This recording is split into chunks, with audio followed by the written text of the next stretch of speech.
when you can watch and you can literally make something with your hands and put it in the window and it goes to a table and you can watch them eat it, there's something amazing about that. I'm turning dreams into reality. Hi, everyone, and welcome to the very first episode of the Get Covers Show. I am joined by Chef Tony over in Bethesda, Maryland. Good morning, Chef T. Good morning. How are we doing? I'm doing great, man. I'm so excited. This has been such a long time in the works, and we're finally got episode 1 rolling, where we're going to talk about the restaurant industry, the dining experience through the lens of a marketer, right? I love it, yeah. I guess we should probably introduce ourselves to somebody, right? Yeah, why don't you take the honors? Cool. I'm Chef Tony Marchionte. I have a restaurant with my wife in Bethesda, Maryland, and we're soon to have another restaurant soon. Been doing this for 32 years, I think it's been, 33, long time. Dang. And I'm a slightly more technology-oriented chef than you probably would find. And that's how Chase and I met on actually we're 2 separate episodes of a same podcast many years ago. And we're excited to bring some awesome content to the viewers about what we can do better in this industry that I love so much. That's right. As Chef mentioned, I'm Chase Buckner. I'm a marketer. I run the client success team at High Level, which is a marketing platform. Chef Tony and I met a couple of years ago at an Active Campaign, through an Active Campaign podcast, and then we hooked up in real life. We went to an event. We bunked up together in Airbnb. Yeah, that was an experience. And ever since then, we've remained connected, and this is finally the birth of this project that we've been wanting to do, which is really, the core of it is a mission to help restaurants thrive, especially through times like these. And so part of that is this show that we wanted to create. And so I think we're both pretty pumped. And so Chef T, let's take a look at what we're getting into today. So I've got some bad news that we're going to cover first from Yelp, a resurgence of medieval wine windows, miso robotics, whoa, and then we're going to talk about Zac Efron, of all people, and his new show on Netflix. So you ready to dive in? Love it. Yeah, let's jump in there. All right, cool. So first up, the bad news, but I think this is really why we started this whole thing. So let's talk about it. Yelp put out a report basically saying that more than half of the restaurants that they work with due to COVID are shut down and are not reopening. And I know that hits home hard for you. Oh, yeah. I mean, there's no way to avoid the obvious news. I think it's been interesting in this time that so many civilians, maybe we call them, have understood more and more about what the restaurants are going through and what the restaurants are about. Looking at, kind of the situation with delivery platforms and how much money they take. Just a general state of the industry. I think most people just took it for granted that restaurants were around. And like in Bethesda, we have over 200 restaurants. I think it was just a consideration that every day there's a restaurant to go to. There's a plethora. Yeah. And now I know from my side, we hear people so many times calling us or messaging us saying, "Hey, we're so glad you're open. Keep up the fight," that kind of stuff. So it's kind of brings up a scene from like one of those movies where everyone's just slashing and dying. And, it's unfortunate because a lot of places just aren't great at marketing also. So their presence in the marketplace is not so strong to where they can message people and keep in touch with them. So we'll probably get into some of that today, I think. Yeah. Chef T, do you feel like part of the problem, I feel like restaurant owners like you that have been doing in business for a long time are faring better in part because you don't have such huge spaces. I feel like we went through this boom and all these restaurants opened up and a lot of them are huge, sort of overextended. And now it's like, how do you keep a restaurant of that size together through this? Yeah, I mean, it's, my philosophy on that just as a general operator is that it's better to be a little smaller and full than a little bigger and partially full. Mm-hmm. But, you're right. There was a boom and there was a lot of people doing really well. We were killing it. Last year was a great year for us. We've been in Bethesda 13 years. So almost 13. We'll be 13 in November. But, we're killing it. Had a great year. Early part of this year was doing great. And, who could predict this coming? But definitely the smaller space you have, I think, and now, especially these times, the better. And as we look forward, my big question is what's going to happen to the industry. Like, there's a lot to talk about that. I won't go too far, but Yeah. what's going to happen to the industry? What are we going to look for in the future? I've watched a couple. I think I've shared a couple with you some videos on what companies are looking forward to and how they're repositioning themselves. Philosophically, for me, it's a little different of a thing. So much carryout business is kind of impersonal because you're not like serving people and then watching them enjoy it. That's a big part of it for me. But it's a challenging time and it's a really interesting time. I mean, it's pivoting more than pivoting, right? So It's got to be exactly. It's got to be such a kick to the nuts to have to like downsize, reinvent your concept, focus everything on takeout. Yeah, I mean, we were doing grocery items for God's sake. I mean, a lot of restaurants were, right? They had to. I mean, you think about this. They had to rebuild their business like literally on the fly. Meaning like right away. For those that don't understand that terminology, like people were turning into grocery stores just to stay alive. Stocking eggs and milk and cream, and we did a little bit of that. We did a seafood market for a good couple weeks, and we were busy. We were just selling raw seafood because people were cooking more at home, and we weren't up and running in the kitchen, but it provided some income. It's a real. I mean, there's it's kind of like when you look at you cut down a tree, there's rings. Yeah, this is going to be a ring for sure. If you're still alive after this, you're going to be stronger than ever. Yeah, and I'm sure we'll come back to this topic repeatedly because it's at the core of what we're doing here with Get Covers. But let's move on. Next topic, I think, is a fun one. I think you're going to like this. I don't know how I came across this, but medieval wine windows are reopening, reviving Italian plague tradition. Interesting. What do you think of that? It's interesting. Can you walk me through a little bit? Because I've seen something about this, but is it just like a random? I think basically you blow a hole through the wall, and it's basically like a walk-up drink portal. There's a couple of analogies I could bring, but I won't. It's so interesting to see how that works. So is it something, why do you have to go through the wall? What is it, just a cool thing? Or? Well, I think it's a COVID deal. So basically, if we're saying, you can't come in, you could just walk up and get a to-go cocktail. And grab a glass. Got it. Now, this, correct me if I'm wrong, hinges completely on the liquor laws of your town, right? Like, are you allowed to serve to-go cocktails in Bethesda? Well, we actually can. We can serve them to go. We can serve bottles of wine to go, which before was a special license. So many local thing, but many years ago they finally did where you could bottle up a wine. Put a cap in the end of a bottle of wine that you were having, which was a big deal because for so many people, you're buying a $50 bottle of wine and you can't drink it all, and they're kind of promoting people to drink too much. So liquor laws are pretty particular. I think they've eased them a lot to help restaurants out so they can make a little more revenue.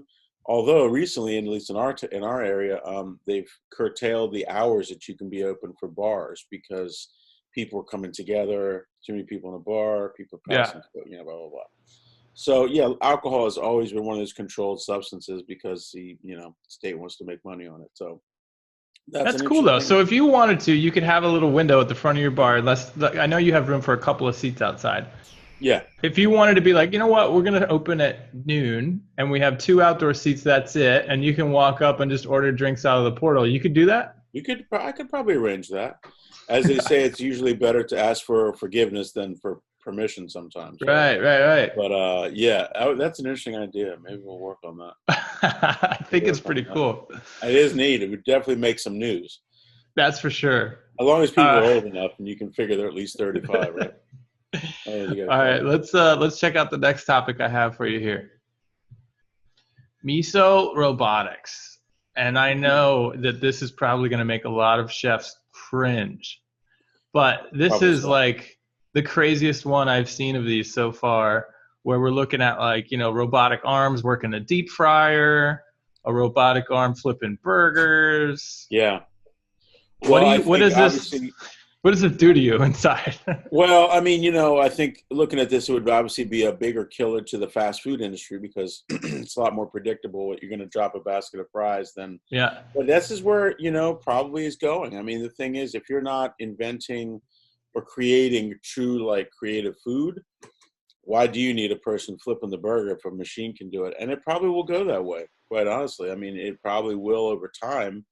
That's unfortunate. And here's it might bring up a slightly other topic for me, is that when you look at food, you know, cheap food is rarely good food, at least good Hmm. for you. It does taste good because it's got fat and sugar and salt and all that. We know Sure. that. But at the end of the day, you know, cheap food rarely is awesome food. And I think to create awesome food, you still need chefs and you still need people creating, you know, amazing things.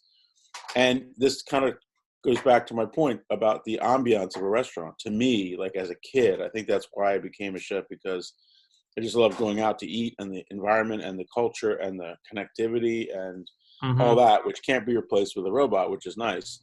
But here we are in COVID and we have so much less of that. You know, for us, we're seeing um, 80%, like, you know, if you took 80% and 20%, where Hmm. before we were doing 20% takeout, now it's 80% takeout. Right. So it's very different. It's really, really very different. So to your point about the machine, you know, if you just want a burger and fries, do I care if a guy or a gal cooks it or a machine cooks it? Not really. Well, It's a let me ask you a shame that, question. yeah. If you could get a small one that was really cheap, let's say, and it sat above your fryer, and every time somebody ordered fried calamari, it would drop it and take care of that for you, would that be appealing, or is that like, get the fuck out of my kitchen with that? Well, it's 50-50. I think it would be, I would be challenged to say that it would do the same job as we would. And the problem is, you know, if you cook a bunch of, like, especially the way they make potato, like fries, there's Hmm. so much in there besides a potato. Hmm. So they know if it's, you know, it's coated, it's got this, it's got all this stuff. So they know when it drops down for 90 seconds or whatever and it brings up, it's going to be 99.9% the same. When you're dealing with a fresh potato that you cut and it's soaking in water, how long did it soak and all that, uh, you need some judgment. So on the calamari thing, like we take our calamari super seriously because a lot of calamari, quite frankly, sucks. But it's Yeah. because they buy bad product, they don't treat it right, they don't handle it right, they don't cook it right. So for me, I'd rather do it by hand. And plus, there's some, you know, I was thinking we're making a pupusa business, and my wife makes them by hand, and she's amazing at it. It looks so easy, and it's not that easy. But I was thinking, how do you mechanize that, right? But there's something about a handmade piece of food, right? When you and I exchange our morning pictures of breakfast sandwiches, you know, Hmm. it's not machine made, it's handmade. And if you cook it too long and if you don't cook it long enough, it's different. So I'm going to always probably be a fan of handmade real food. So that's my take on it. I'd be curious to take a poll amongst chefs, and it's like either you shut down or you replace half your staff with robots. What do you do? Probably Yeah, be that's a interesting great results. question. Well, you know, it again kind of brings back that thought of like, why do you do what you do, right? I've been Hmm. talking to an old friend of mine who's a restaurant guy, and he said something in a quick conversation. This is, you know, if this gets to this point, like where all we're doing is carry out, he's like, this is not why I got in the business. And and it stuck with me. And I said, you know, it's true. Like we got in the business for a reason. And, you know, to carry out is, you know, it's a bonus, but now it's like almost all the business. So Yeah, you it's a real mentioned something question. the other morning when we were chatting about the clink of wine glasses. Hmm. I always think about it when I hear people celebrating and toasting. It's such a good feeling. It gives me goosebumps because it means they're at your restaurant for a reason, right? They're celebrating. They're coming together. They're meeting somebody new. There's a, you know, there's a certain thing that you know recognizes, and to me that's a big deal. I love that. Just you know, when you can watch and you can literally make something with your hands and put it in the window and it goes to a table and you can watch them eat it, there's something amazing about that, and that just really it's for me why we do most of this, you I know. love it.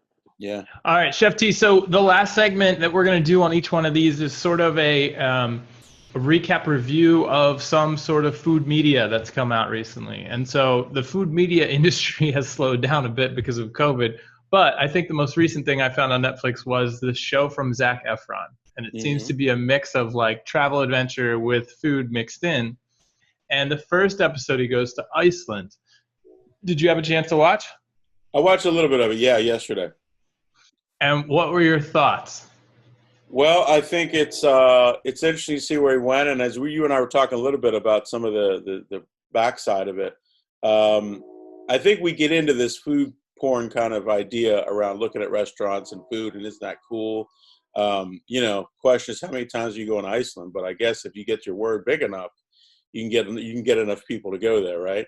But I Mm-hmm. thought, as we're probably going to jump into the website, hopefully, you know, I think it kind of brought to mind my ideas around food, in that to me, there's got to be a gut check of like how amazing something tastes.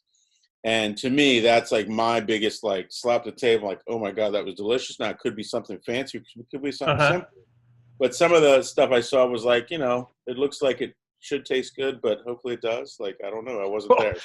Well, so the first thing that they got was like this appetizer, and it was like a plate of leaves, and it had like two twigs. Like the presentation was pretty wild.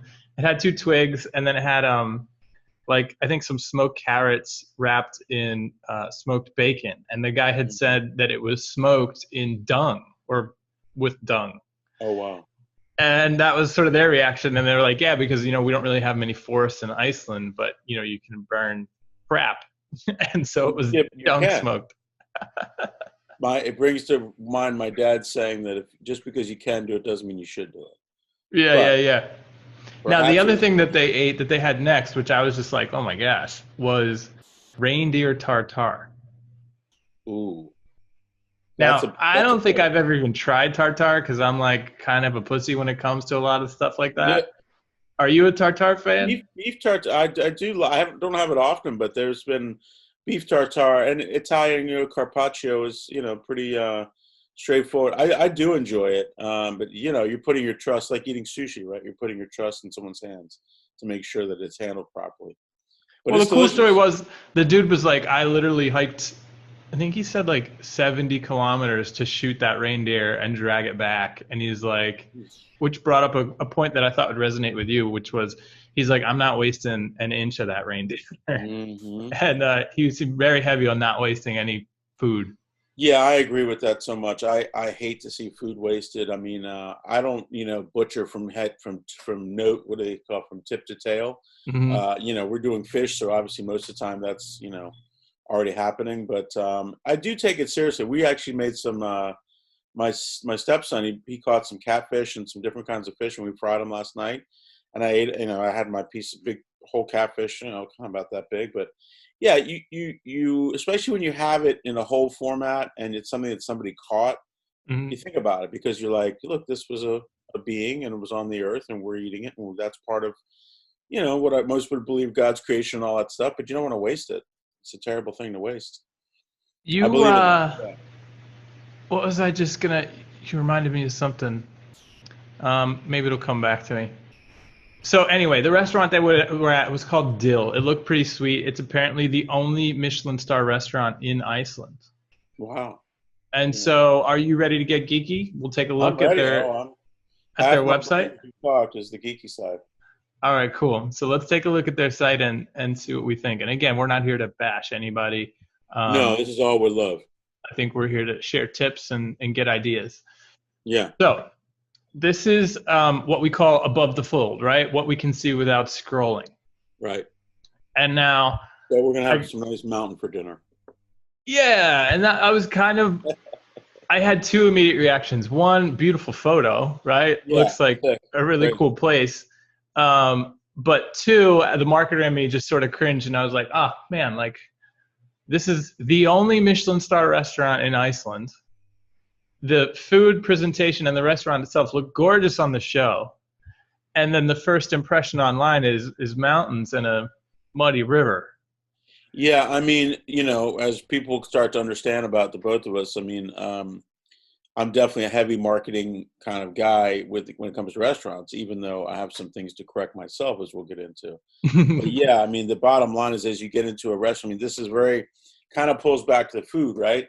It's esoteric, it's so pretty and all that, but you don't get a clear understanding of what you're going to get into. Now, maybe they assume that people know because they're Michelin starred, but to me, and I think to you, we want to get in and say, okay, what's the simple value statement, right? What's this Exactly. place about? Exactly. Tell me what it's about in a sentence or less. And then most importantly for me, and I think you, when we talk about, look, how are you going to survive through this? It's through your database. How do I join your database? Right. Like, what is the call to action? What are you enticing me with to give you my information so that you can keep in contact with me. Yeah, Now, and I think you go ahead. No, I mean, if we take this back to those that are watching, we don't know where they're at with their tech, technology stack, but like, the bottom line is if you're a restaurant and business, especially today, it brings to mind my not my quote, but the, planting a tree thing, right? The best time to start your email list was 20 years ago. Mm-hmm. Second best is today. So Right. as we have this mission, we're trying to help people understand the basics is that if you're having somebody pop by and not giving them a reason to join your list, Mm-hmm. that's a problem because later you need to remind them that everyone's got millions of choices, right? Mm-hmm. We need Now, to, I think my what I would guess is, mentioned we talked Michelin star. You sort of enter into a realm of like permission that doesn't really exist in the lower realms, I would say. And sure.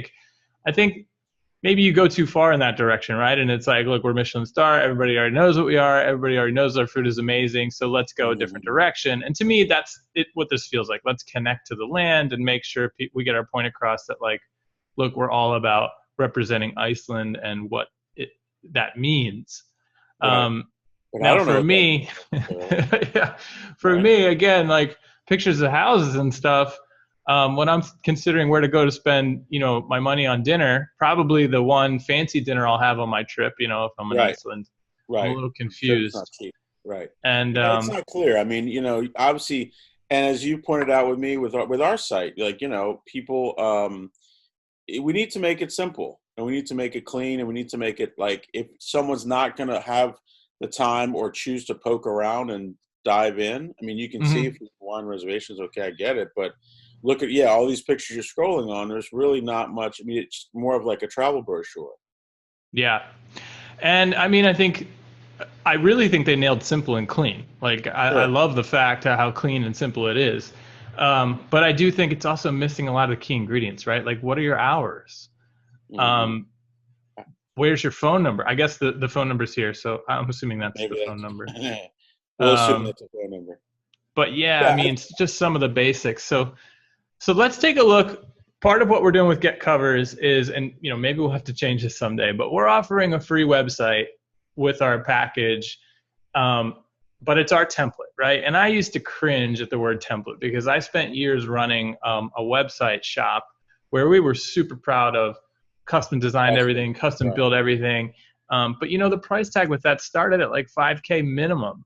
And Right. so, especially in these times, if you're trying to get by as a restaurant, or you're considering, hey, maybe now's the time I take that shot at opening the restaurant I always wanted to open because I can get cheap rent now and da-da-da-da. Like, you can't afford to spend $5,000-$10,000 on your website, right? Yeah, well, what I think it also brings to mind, for me at least, is that done is better than perfect. Mm-hmm. Perfect is the enemy of done, as they say. Mm-hmm. You could sit there. What is the perfect? Anything artistic, there's never perfection. So even a Mm-hmm. 5 or 10K website is going to be redone in a certain amount of years, right? So I think it's one of those things where, you look at some restaurants that have almost no web presence. And they're basically just, have a site they haven't touched for 3 to 5 years. They don't know how to change it. They don't know how to put up a special or Mm-hmm. how to move their email list opt-in if they even have one. So I agree. I mean, I think you have to look at a bare minimum of a certain kind of website that's going to give them awesome opportunities. And that's where we both come together to have the, empathy to restaurant operators nowadays in 2020. Well, let's take a quick look at what this would look like or what this might look like in our template. Sure. Let's do it. Oh, look at that. So I kept the same image, assuming they deliberately wanted that Love image, it. you know what I mean? But I think the main illustration here is, okay, you're Iceland's only Michelin restaurant, Michelin Right. star restaurant. I think Yeah. I'm gonna like hammer that point. Right. And then I love a good subtle subtext here, and I think I pulled that from their website, A Unique and Memorable Experience of Iceland. I think that's nice. But you know me, Chef T, most importantly is this. Right there. Right up Let front. me Let's get be into honest. your database, please. If I'm a local, I want to know when you change your menu, right? I want to know when you're doing something cool. Let me give you my information. Yeah, I mean, if you ask, like what do they say? There's a couple sayings, but just it's like offering coffee, right? You never get offended if people don't join or if they don't take coffee, but if you don't offer it, Hmm. you won't get it. So Yeah. right up front, you have an opportunity to join, and there you go. I love what's below the fold. So this, when Down the I restaurant. Googled them and actually saw pictures of the restaurant, it looks awesome, right? Yeah, very I don't rustic. know. I like it. If I'm me, I gotta have some pictures of the restaurant on there because it looks so nice. Well, I think it comes back to that positioning of like, and I think a lot of restaurants, including maybe Michelin Star, are going to start thinking about it. Look, with the recession back in 2008, I remember very vividly, will never forget, and looking at how I felt and how companies adjusted themselves, meaning like even Mercedes and Tiffany. I mean, they word it differently, but they Hmm. had to appeal to people to come on and try our stuff or get back to our stuff. And I think this is an idea where, yeah, we're Yep. Michelin starred, and I don't know how it's hit them. Maybe they're so unique that it hasn't. But I think like that shows me, hey, you're going to come, and this is going to be the environment you're in. It's a certain look and a certain rusticity, if Yeah. that's the right word. Ooh, I nice think it's one. great. I think it's great. Yeah, Rusticity. rusticity. Okay. Yeah, I think they pull that out of somewhere. Now There here's you the other go. main thing I thought was missing. They don't talk about menus. Like you can't, if you click food and wine, it talks to you about like their theory Right. behind what they're doing, but which to me means it probably changes, like maybe daily or weekly. Probably. Yeah. Yeah. But in this day and age, come on, I mean, we would make it so simple to just be able to, like, you're printing the menu, right? So just give us the file and we can change it daily, weekly, or whatever. But I got to be able to see what you're Or at serving. least a sample menu. You could even call it a sample menu, or some of Yeah. our past menus, so you get an Hmm. idea. Yeah, Exactly. because if you walked in the door, maybe you took your lovely wife there, and you say, "Oh, the appetizer is smoked dung carrot something." He might be like, "What?" I mean, you never know. Like the thing with esoteric high end food is that our smoked carrot dung appetizer is $38 or $19. You say, well, mm. Like at some level, eating is I mean, it's obviously a human like base. We need food, we need shelter, right? And Hmm. no matter how fancy you get, to me, food's got to be delicious and something cool and different. And if I don't know what I'm getting into, I'm a little bit, and then at some point you're like, wow, we spent $400 on dinner. I guess it was really delicious. Yeah, I mean, look, you don't get a Michelin star for no reason, right? So I'm Sure. assuming the food is fantastic, but you're right. It's got, everybody has their own style, and there's nothing worse than sitting down in a fancy restaurant, looking at the menu, and going, "Oh crap! Like I'm gonna Well, spend a and fortune, and it doesn't even exactly. have anything that." Exactly. I'm gonna extend that to the ambiance too, because like I'm a big guy. I don't want to go to some place that's so uber fancy and I sit in the chair and I feel like it's gonna bust underneath me. You know what I mean? Yeah, Like I want to see the environment. I want to at least get a vibe of it, right? I want to see the yeah. environment. I want to see the food, and whatever else is a bonus. But to me, that's a base because some And places you just they don't like it. clearly have a bunch of fantastic photography. Like that's a Sure. challenge for a lot of restaurants is getting professional Also. photography done. They've clearly done it. So yeah, I don't get it. And so I just copied the same pictures they had, but man, for me, I'm replacing these with shots of the restaurant and food. Food, yeah, especially if they're changing the menu so often, right? It's so easy to have a million shots of different dishes, just as an example. Hmm. And then we just have, the key stuff here: hours, locations. Give me an easy way to open up in Google Maps. Man, only And open 4 days a week. I love that. Maybe that's the yeah, that's the thing hey there. man, once you get a Michelin star, Tony, you get I'm telling you, a little more freedom, huh? I gotta work on that. That's nice. So yeah, I think that's a great example of what our template would. Um, look, their restaurant wasn't terrible. I think it was just missing some key ingredients here. But shoot, if you could get what I saw in our template there for free, included in your package, that's pretty appealing to me. Well, I think it is for sure. That's why we're here. But it's definitely I think exciting too. I think most people's mindset or their situation is that they don't their website is some outside thing they don't even deal with. Hmm. Right? It's been created. It's yeah. It's one of those things I think where I think also to bring it to a baseline where every restaurant website should have those components. Right? It's just the standard like Yeah. we've talked so many mornings about. It's just, and I think creatively we can get, and I'm your best candidate for this. You get overworked about what you're putting up there or not putting up there. Hmm. The platform. I think most restaurants are not like me in that they don't know how to even adjust it. Maybe that's a good thing because I'm Yeah. always doing things. But I think I'm just excited about putting this out there for people to get a program and a package that's affordable and gives them so much. I mean, horsepower. Seriously, Yeah. horsepower. You want to talk about a little bit about what we're offering? Yeah. I mean, I definitely don't think most of our shows will be infomercially, but being as it's the first one, Sure. yeah, I think we put together a platform really that is the home of your marketing, your database. We're putting together this templated website so that you can give people a way to get into your database, and then we're making sure that you activate it every month, right? So I'm talking Right. about sending emails out, sending text messages out, and then having some key automations that run. Maybe you want to talk about those a little bit. Yeah, I mean, thinking about the two basic ones that we've talked about a lot is birthdays and anniversaries, right? Restaurants, in my opinion, should always be more than just celebratory. In other words, not just to go to a restaurant on your birthday, but hopefully you become a regular staple in someone's life. But those are two obvious low-hanging fruits that people are going to celebrate.